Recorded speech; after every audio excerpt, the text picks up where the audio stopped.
AERA picked up where ASE left off, man. They offer a machinist certification, engine rebuilding certification, cylinder head machinist, and engine machinist. Technicians who successfully earn either certificate will hold proof that they have an elevated understanding of fundamentals of machining, measuring tools, shop safety, fasteners, engine theory, engine diagnosis, engine disassembly, component cleaning, inspection, crack detection and repair, component reconditioning, and cylinder head and block resurfacing. Those are all of the key ingredients to a perfectly purring engine, man, if it's well built.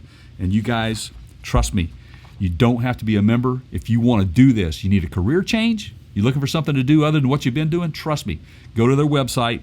They have a machining and engine, automotive machining, cylinder head machining, engine machining class. It's an online course. It's $125 without a book. It's $150 with a book, man. You'd be a fool not to try it. You don't have to be a member to do it. Trust me, do it. So don't forget, go to www.aera.org. You will find every single thing you need at the top of their page, and you will spend hours on that site looking around. So there you go. Thank you guys so much for being a sponsor. We really appreciate that. So, all right. So one more. Actually, this whole thing is kind of news relevant for the podcast today. But one more big news item. Sure. And we'll get into some of the littler stuff. But just keeping in line with people losing their minds. Okay, so. So Rolling Stone did an article recently. I think I've actually got it up here. And so a bunch of news organizations picked up on it. The problem that I have is I'm a big Sammy Hagar fan, and I think Sammy got unfairly singled out. I read everything from... Sammy Hagar willing to die for capitalism to, just kind of ridiculous. It was a little unfair. I agree with you. So a couple things got taken out of context. Now, I've got the actual Rolling Stone article up in front of me. Let's read it. They interviewed guys like, ladies and gentlemen, from Stevie Nicks, John Fogerty, David Crosby, Judy Collins, Tom Peterson, Chrissy Hine from the Pretenders, right? So they've got some like all-star kind of cast. So Sammy said, and I'm just going to read you what he said here. Yeah, just put it out there, man. I'll be comfortable playing a show before there's a vaccine.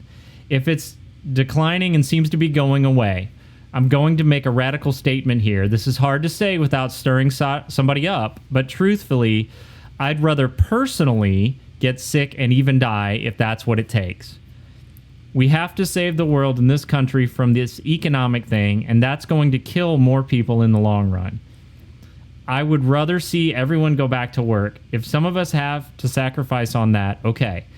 I will die for my children and my grandchildren to have a life anywhere close to the life that I had in this wonderful country. That's just the way I feel about it. I'm not going to go around spreading the disease. But there may be a time where we have to sacrifice. I mean, how many people die on Earth every day? I have no idea. I'm sorry to say it, but we all got to die, man. Okay.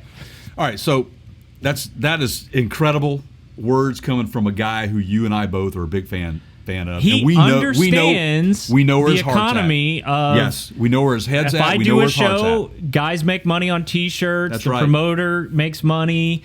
He's not getting all that, but he understands that drives the economy. Now, look, I have said this before. It doesn't mean I agree with it. I had this conversation with my wife. The older I get, the bigger a fan of history I am. Yeah. It's too bad Apple's not the same, but... Right. Things change, man. But usually when the choices are made during times of pandemic between economy and people's lives, the economy wins. Like I said, I don't necessarily agree with that. Yeah. Historically speaking, that's usually the way it goes. Okay. Right. He is getting attacked and misquoted as basically saying he wants other people to die to save the economy. It's not true. I mean, I don't know that that's the case here. I don't get that. I think that what the message that I get from Sam on this is that he is passionate about what he's done most of his adult life. Yeah, I'm pretty sure he doesn't have to work. No, he's fine. But what he does realize is that people within his camp his organization, Yeah. the people that depend on him getting on stage to make a living, they're not making a living right now. And he likes doing it. And look, this whole thing the Circle's doing, where they're sending out these videos on YouTube of the what do they call them, sessions? It's the shutdown sessions, man. Yeah, and it's like that's free. Nobody making money on that. There's no money made on that. And here's the thing: they're doing it in separate locations. Now that they've allowed going into phase 2 and phase 3 in certain locations, they have masked up and been in same company, but they're wearing masks. They're showing you that they're willing. They don't have a problem, going along with what we're supposed to be doing here to help each other out. And by no means did I take anything that Sam said as to be misleading folks, saying that, I'm bringing everybody else in and we're all going to die together. That's not the case. What he's trying to do is open the conversation to how can we bring people back to a concert. And I'm willing to get out on stage to get these people back to work. Let's all sit down at a table and talk about how we can do that safely. And I think that's what the man genuinely means. It's not, but he understands that there are dangers. Just like there are dangers to somebody putting on a uniform and going into battle. It is the same thing. We are all essential in that regard. So he walked it back a little bit, and they did a follow-up. This is again from Rolling Stone, and he said, I did that interview May 8th when we were already several weeks into the stay-at-home, which my family and I took very seriously, and things were starting to look up. The curve was beginning flattening. So when I was asked if I'd be comfortable enough to get back on stage before a vaccine was out, I was cautiously optimistic. I said, yeah, not too soon.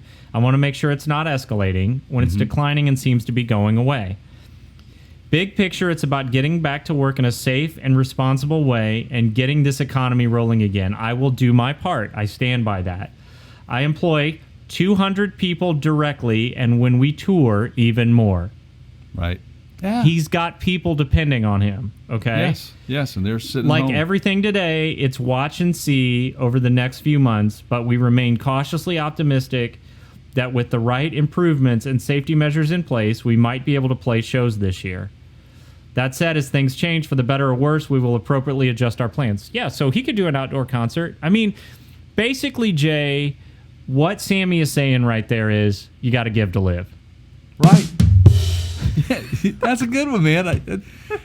Oh man, how many more Sam songs and lyrics can we bring out in this conversation? I'm sure wow, there's plenty more, man. The gauntlet has been thrown down. So I just wish we would just stop attacking people for overblown. I can understand where you may not agree with him, but I don't think we need to crucify this guy for like some sort of capitalist stance or whatever. This is people losing their minds and needing to see a public social media execution. Social media has turned into the shaming game. It is just it is baffling, mind-boggling to me how people can be so cruel through social media. Well, do you think they need controversy or crisis? It's sort of a sick they kind of get excited by it. I'd say that there is probably some element of that. That's from a psychological standpoint, that there's probably some people out there that are excited by that. Like there was a big news article. I'm in the Nashville area, and they said the Sahara sandstorm's coming. Here it comes, right? And I sent that over to you, and you went, "Man, this happens every year. Why are they making such a big deal about this?" Right. And, it's just like what we do like everybody sits on the edge of their seat. Well, the Storm Prediction Center says that this year is going to be the worst year for tropical storms and hurricanes. Okay, so, and then people start freaking out, and then all of a sudden you have all these shortages on generators and all this stuff. They're buying all this stuff up, and nothing's happened yet. Well, you got to understand that there are predictions made, and like with storms, for example, they came out this year and they said that this was going to be a really, really busy year from the tropical cyclone standpoint. Now, the Saharan dust has come across, and it's actually suppressing the activity because it's keeping the water a little cooler. It just does, you don't have the energy there.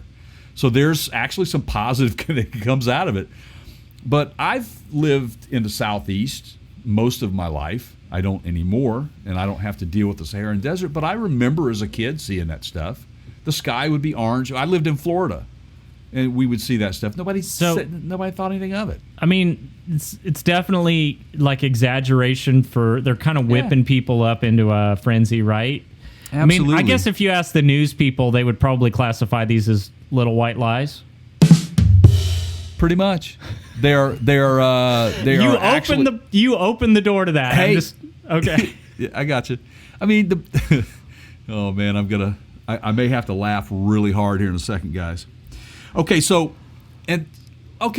another example of that. Where are the murder hornets? People have lost their damn minds, man. They have lost their minds. Now, I live up in the area where these so-called scary creatures have made it across the border from Canada. And apparently they just, they decapitate, honeybees. But I read an article on this. There were some, I don't know, I guess they're scientists that deal with the raising of bees. I don't know the correct terminology for it. Let's see if I have that. It's a Harvard guy. So a new threat to the bees, right? They got this big story, science and technology. He's associate professor of organismic and evolutionary biology at the Faculty of Arts and Sciences. Wow. That's wow. Can I have that title? Can I I'm a bee guy. Anyway, this guy basically, he hit the head of the nail. Here we are freaking about this supposed murder hornet coming in and killing all these bees in our country when nobody's talking about the pesticides that kill them every year. Right. So, they kill more bees than these murder hornets supposedly do. Right. And I was actually just reading an article on this morning. It's funny you should mention that they have these things now called bee cities. Mm-hmm. You can go look this up. It's a real thing. And there are cities that have started raising bee populations, like beekeeper, like setting hives up and stuff. And they're becoming bee cities, and it's kind of bee sanctuaries where they're trying to encourage population growth of the pollinators. Okay? Yeah. The bottom line is without bees, we're going to be in trouble. Yeah. But these scientists, these guys will tell you that this murder hornet that the media is like blowing out of whack and making people freak out over it. They're way down the list of threats to the bees here.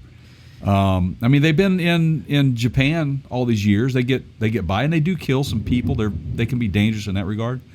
But the big old thunderstorm outside. Oh, really? We may lose contact. Yeah, time to run out and buy some toilet paper. Speaking there, what? So what is that with that? So this is the thing, and I'm just convinced. How else do you explain if it isn't people just needing to panic about something? Mm-hmm. How do you explain the toilet paper shortage? What is that? What drove that? That had nothing to do with side effects from COVID-19. No. I don't get it. Diarrhea and pooping a lot are not common side effects, as far as I know. Yeah. Somebody said. How else do you explain that? I never heard one single news story, though, that said, hey, you got to run out and go buy this stuff. People need a reason.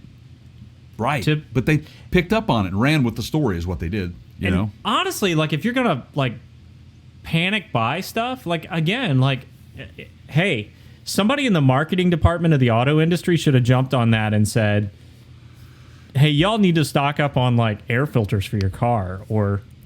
Right. Oil filters or... Right. I don't know, or cars, hey, go buy some cars, right? They've done the same thing with the meat, saying that there was going to be this huge meat shortage. And that's completely not the truth. There is no meat shortage. Now, granted, they were the stocks, that they, in the frozen side of it, they were putting a ton into it, and the stockpile has never been depleted. When that starts going away and getting depleted, that's when you really need to kind of worry. But that never happened. In fact, they were exporting more meat than they ever had back during this whole COVID thing. Right. So somebody read something somewhere and said, there's going to be a meat shortage based on all this, and it just didn't happen. Yes, it was a little bit of a slowdown because the plant's closing, because how of do we COVID. solve this? How do we take a step towards a better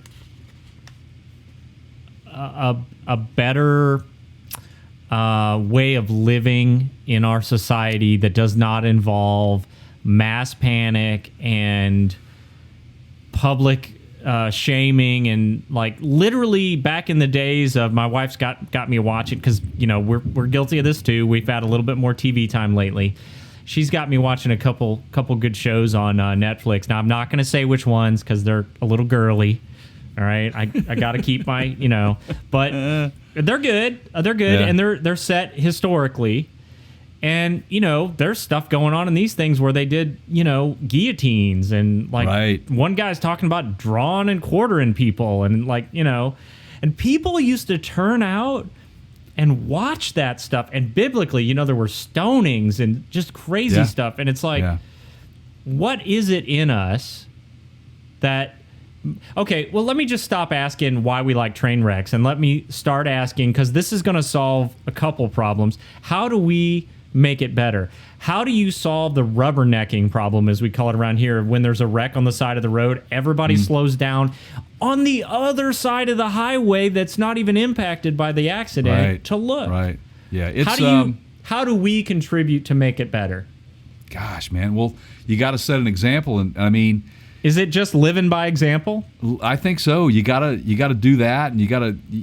I think that we all, as human beings, have a responsibility to each other in conveying information that is truthful too, and not exaggerating the story, because it's kind of like that old, adage where people say, if you say something to a person next to you at a table of 20 people, and then that person says, and so on and so on around the table, by the time it gets back to you, it's a completely different story. That's what's happening. And people are they believe everything they see on social media. And I've got to tell you, man, I mean, I don't know how social media can police that in any way, shape, or form effectively. Other than just shutting it down, man, and not even allowing people to do that. And it's not even really their job to do it. It's our job as sort of responsible adults to not participate in that stuff. No, and you're right about that. You're absolutely right about that. I've got one more example for you of how people have lost their damn minds. Now, this was recently in the news. You might have seen it, okay? I love it, man. And I'm gonna practice some restraint here.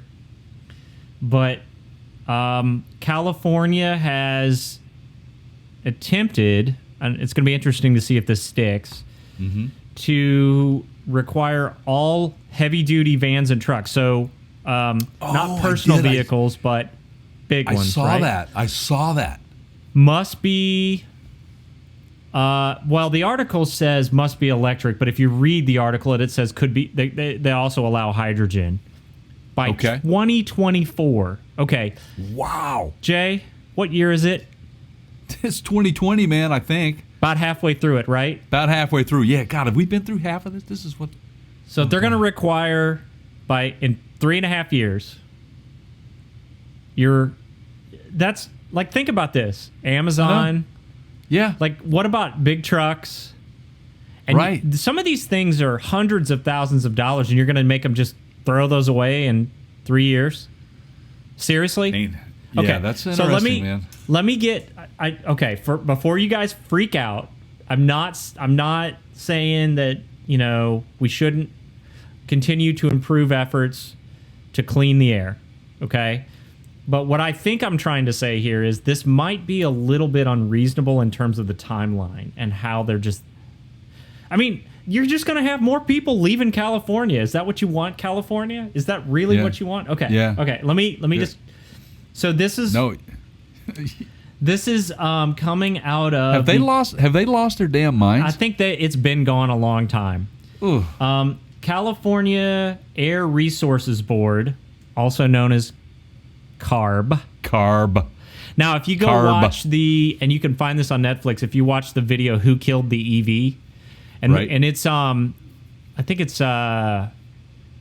what's his name? The guy that narrates it. I can't think. Ed Begley Jr. I think. Oh, I like it. I'm not sure, but anyway, they talk about the GM EV1. You remember how that was 100% leased, and they came and got them back. It's an interesting video. It's a very interesting documentary. Okay, I'll check that out. Yeah. So CARB was heavily mentioned in that documentary. They are behind this push to reduce truck emissions. Okay. The first of their kind guidelines, which take effect in 2024, cover a broad range of truck segments from medium-duty models up to the big rigs that move vast amounts of goods throughout California and across the country. California Air Resources Board is pressing manufacturers to add electric and hydrogen trucks to its light-duty segments already. This is a quote from them. It's from Governor Gavin Newsom. California is once again leading the nation in the fight to make our air cleaner, becoming the first place in the world to mandate zero-emission trucks by 2045. Oh, so it's not 2024. Well, the headline says 2024, and this is NBC News. Hey, and then you read into exactly. There's your example. We're just whipping people up into a frenzy. People. Here's the deal: read the entire thing before you comment on anything. There you go. Right? That's a good point, man. I mean, they're sitting there bending the words, man. Well, that makes more sense if it's 2045. Okay, and here's why I say that. Here's why it gives everybody time to get out of California. Absolutely. But, they passed the On-Highway Act, and it started in California back in the early 2000s. It might have been 99 and 2000.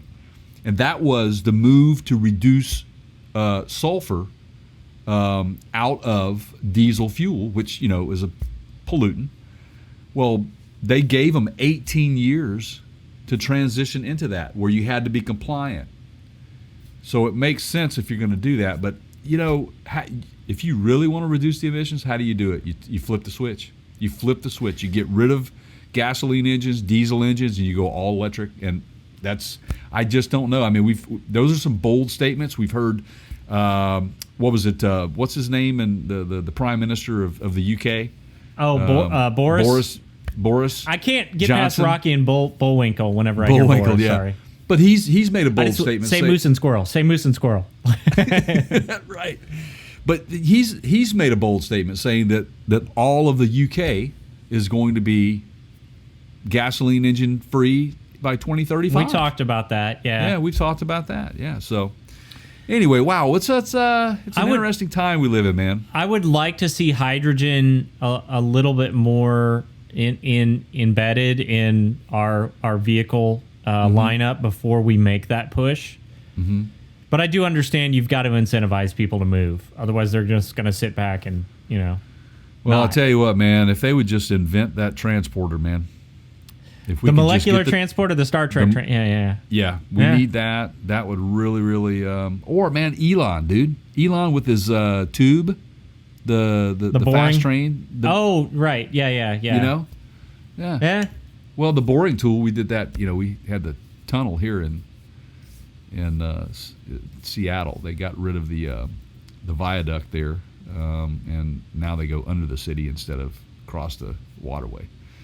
What a major event that was. But it's open now. It works, and it's certainly the Pike Place Market area. Of course, you can't enjoy it now, but at this present time. But once we get back to some sort of normalcy, if there is anything such, you'll be able to enjoy that waterfront a lot better. It looks a lot beautiful. Very beautiful. You know what you can enjoy right now? What's that? Our website. Absolutely, you can. You want to tell them about it? Or you want me to tell them about it? I just teed it up for you. I'm done. I'm checking out, man. See you, suckers. Yeah, right. Hey, everybody. Thank you for watching us today and listening to us today. Check us out over on our website, and you can find this podcast link. You can find links to many things on our website, and that's www.partscounterguru.com. And we're on social media. Check us out over on Facebook. We're at facebook.com/partscountergurus. You can check us out on Instagram. We're at instagram.com/the-partscountergurus. We're on Twitter now. We're tweeting. And our handle is at The Counter Show. That would be twitter.com at The Counter Show. And check us out on our YouTube channel, where those subscriptions are free to you but priceless to us. Harry, you get more storms? We are. I forgot. I'll be right back. Keep talking. So anyway, long story short, if you want to reach us, please send us a comment on our website. You can go up there and ask us to talk about stuff, or if you want us to shoot a review on any of your product, please feel free to get up there and contact us, and we'll be glad to put your product right at the forefront of our audience. Show them what your product is and that sort of stuff. We do a lot of reviews over on that YouTube channel, but we need your subscriptions, people. Almost forgot. What's that? How could I forget? Okay. What? Speaking of products, man, one of my favorite new ones. Oh, right. We premiered this one, I think, last podcast. Jay, you like beer? Oh, I love beer, my friend. You know I love beer. Don't you hate it when you have to stop drinking beer to do things like personal hygiene and grooming and showering? Yeah, I do. I hate it. Necessity is the mother of all invention, as they say. I don't think that was a Mark Twain quote, but you know. No, I think what's his name? Frank Zappa. So here we have. Now this is you can find this on our mention on the podcast page on our website. Jay already told you where those. Yep. Where to hit everything. that. Partscounterguru.com. This is the Sudsky shower drink holder. Dude, I love that. It is you stick it on the wall in the shower, right? Mm-hmm. Sticks to shiny surfaces. Yep. Put your beer right in there. You don't have to stop. Now you can just. And I'm telling you, can it hold a pint glass? If you're brave enough to bring glass into the shower, I mean, I guess it would. But well, how about a pint cup, or you can hold a cup, right? Yeah. Okay, yeah. so where I'm going with this is that maybe you fancy a margarita. Oh, right. Yeah. And just get yourself a straw and just yeah. But I love it, man. I need one of those. I know what I'm getting for Christmas now. Yeah. Well, I mean, maybe you want Mas Tequila, Jay. Yeah, good one. Hey, yeah, so you can find this on the mention on the podcast page. We'll tell you where to get it. It's called the Sudsky. Sudsky. That's you know what? Father's Day has passed, but I can tell you what, man. You're not going to make Dad sad by going ahead and getting him something and giving it to him, before next Father's Day. Great gift no matter what the day or season, right? Yeah, absolutely right. Absolutely right. So what I'd like to do, Keith, is say thank you, man. Okay. You're a good dude.